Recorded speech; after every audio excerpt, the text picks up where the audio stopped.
Sorotan berita setakat jam 8 malam, Isnin 24 November 2025.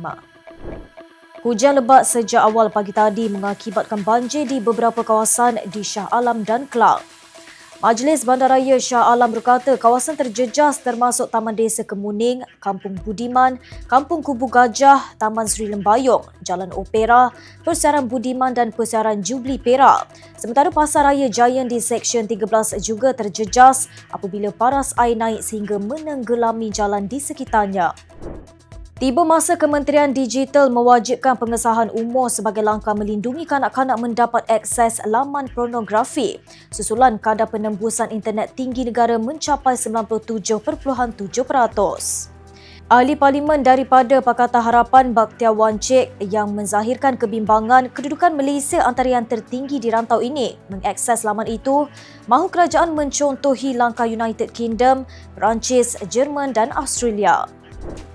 Premier Abang Johari Openg membentangkan belanjawan RM12.9 bilion untuk 2026, merangkumi RM7.3 bilion untuk perbelanjaan pembangunan dan RM5.6 bilion untuk perbelanjaan mengurus.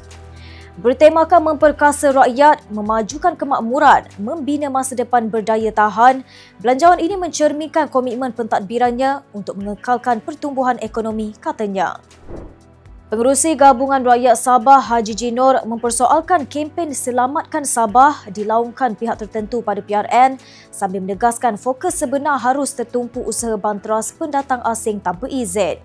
Haji Ji berkata slogan sedemikian mengelirukan kerana Sabah tidak perlu diselamatkan daripada perkara tidak nyata, sebaliknya perlu dilindungi daripada ancaman luar termasuk kebanjiran parti serta tuntutan berterusan pihak tertentu terhadap negeri berkenaan.